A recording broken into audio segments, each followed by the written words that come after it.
గబ్బర్ సింగ్. నా తల్లిదండ్రులు నాకు జన్మనిస్తే పవర్ స్టార్ పవన్ కళ్యాణ్ అనే ఆయన నాకు బతుకునిచ్చాడు. పవన్ కళ్యాణ్ గారి గురించి ఎంత చెప్పుకున్నా నేను తక్కువే. నేను ఆర్థికంగా ఎంత స్థాయికి వెళ్ళినా కానీ పవన్ కళ్యాణ్ అనేవాడు లేకపోతే నాకు ఇప్పుడు ఈ క్రేజు ఈ పేరు ఉండేది కాదు. మామూలుగా చిన్న చిన్న వేషాలు వేస్తూ ఉండి అప్పటికి కూడా ఏ రోజు కూడా బండ్లా గణేష్కి క్యారెక్టర్ కావాలి, ఈ క్యారెక్టర్ బండ్లా గణేష్ అనే స్థాయికి నా జీవితంలో రావటం జరగలేదు. వేషాలు వేయటం జరుగుతూ ఉండేది, రకరకాలు ఉండేది.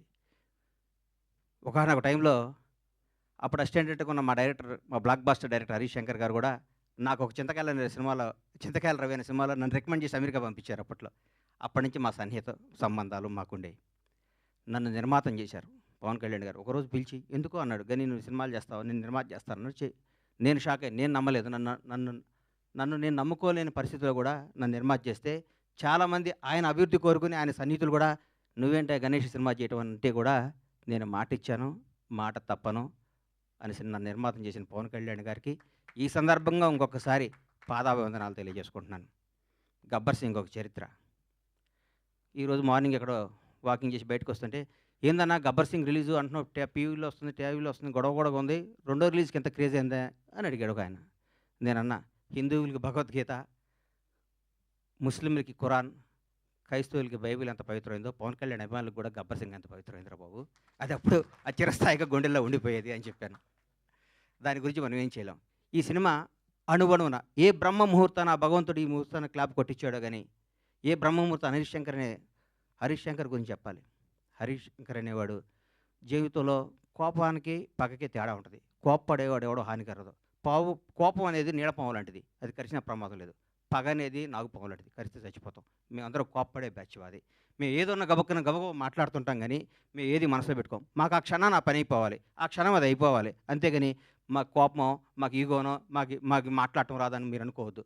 మేము చాలా చిన్న స్థాయి నుంచి వచ్చిన వాళ్ళం కాబట్టి, చిన్న కుటుంబాల నుంచి వచ్చిన వాళ్ళం కాబట్టి, ఈ రంగుల ప్రపంచంలో మాకు స్థాయి వచ్చింది కాబట్టి, ఈ రంగుల దాంట్లో మాకు పేరు వచ్చింది కాబట్టి, దీన్ని నిలుపుకునే తాపత్రంలో మేము గబగబా మాట్లాడి కొన్ని తప్పులు చేస్తే దాన్ని మీరు మనసుకు తీసుకొని మమ్మల్ని హర్ట్ చేశాడు, మీ చేతిలో పెన్ అనే ఆయుధంతో మా జీవితాన్ని మీద మచ్చరాయకూడదని మనస్ఫూర్తిగా మీకు కోరుకుంటూ, మీ ఆశీస్సులు ఉండాలని ఆశిస్తూ, మీ అందరి ఆశీస్సులతో మేము పైకి రావాలని ఇంకొకసారి కోరుకుంటున్నాం. ఈ గబ్బర్ సింగ్ అనే సినిమాని అణువణువున ప్రతి అడుగు, ప్రతి మాట, ప్రతి క్షణం, ప్రతి కష్టం హరీష్ శంకర్కే చెందుతుంది. హీరో గారితో అంతకుముందు నేను తీన్మార్ సినిమా తీశా. హీరో గారు ఎవరేం చెప్తే అది చేస్తాడు, పాపం నమ్మితే వదిలేస్తాడు. గబ్బర్ సింగ్ అనే చిత్రాన్ని హరీష్ శంకర్ ఏం చెప్తే అది చేద్దామని ఫస్ట్ డే నాతో చెప్పాడు. బాబు నేను షర్టు గుండీలు ఇప్పితే పోలీసు అడిగిపోతాడా అని అడిగాను నేను ఒకరోజు. నీకెందుకురా, నువ్వు దూరం కూర్చో అనేవాడు నన్ను. ఆయన ప్రతి ఒక్కటి అంత గొప్ప సినిమా. 12 సంవత్సరాల కెరీర్లో ఆ ప్రయాణంలో ఒక్కొక్కళ్ళు మల్లెపూలు ఇస్తే కొంత తల్లో పెట్టుకుంటే కొంత ఎక్కడో పెట్టుకుంటారు. హరీష్ శంకర్ని వాడుకునేవాడికి తెలుస్తుంది హరీష్ శంకర్ పవర్ ఏంటో. వాడుకునేవాడు ఎక్కడో పెట్టుకుంటే మనం ఏం చేస్తాం దానికి. ఇప్పుడు మల్లెపూలు ఉంటాయి, కొందరు తల్లో పెట్టుకుంటారు, కొందరు దేవుడి దగ్గర పెడతారు, కొందరు ఇంకెక్కడో పెడతారు. మా హరీష్ శంకర్ అనే ఒక డైమండ్ని ఎక్కడో పెడుతున్నారు. హరీష్ శంకర్ అనేవాడు నాకు వస్తే, హరీష్ శంకర్ అనేవాడు ఎక్కడితే ఆ పువ్వు అనేవాడిని ఎట్లా నేను చూపిస్తాను. నేను హరీష్ శంకర్ అనేవాడిని అద్భుతంగా ఒక సీసాలో ఒక అద్భుతమైన సీసాలో సారా పోతే సారా సీసా అవుద్ది, పాలు పోతే పాలు సీసా, అమృతం సీసా అవుద్ది. హరీష్ శంకర్ అనేవాడు సీసాలు అంటాడు. ఆ సీసాలో అద్భుతమైన సినిమా కథ చేసుకుంటే హరీష్ శంకర్ తెలుగు ఇండస్ట్రీలో రాబోయే 25 ఏళ్ళు డైరెక్టర్గా నంబర్ 1గా ఉంటాడు. నాకు తెలుసు హరీష్ శంకర్ అంటే ఏంటో, నాకు తెలుసు. పవన్ కళ్యాణ్ గారి గురించి ఏం చెప్పమంటారు, ఎందుకు చెప్పమంటారు, ఎన్నేం చెప్పమంటారు.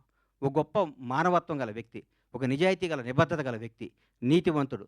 తన కోసమే కాదు, తన బిడ్డల కోసమే కాదు, తన బిడ్డల కోసం, తన కుటుంబం కోసం అంటే సంవత్సరానికి ఒక సినిమా చేసుకుంటూ ఎవరిని కలపకుండా 6 నెలలు ఇక్కడ, 6 నెలలు ఫారిన్లో, 6 నెలలు జనానికి కనపడకుండా నెలకు 10 రోజులు షూటింగ్ చేసుకుంటూ సంవత్సరానికి భారతదేశంలో ఏ నటుడు పొందనంత అత్యధిక రెమ్యునేషన్ పొంది కూడా హాయిగా బతకగల కెపాసిటీ ఉన్న పవన్ కళ్యాణ్ ఈరోజు జనం కోసం కుటుంబాన్ని వదిలేసి, పిల్లల్ని వదిలేసి, తన సుఖాలను వదిలేసి, అన్నీ వదిలేసి అహర్నిశలు పోరాడి 10 సంవత్సరాలు, దాదాపు 10 సంవత్సరాల పాటు, 10-12 సంవత్సరాల పాటు ప్రజల కోసం పోరాడి ఈరోజు ఒక స్థాయిలో ఉన్నారు. నేను పూర్తి స్థాయిలో ఉన్నాను నేను చెప్పను, ఎందుకంటే నేను ఆయన ఎక్కడో ఊహించుకున్నాను. అది అవుద్ది, ఆయన రోజు నేను మాట్లాడతా.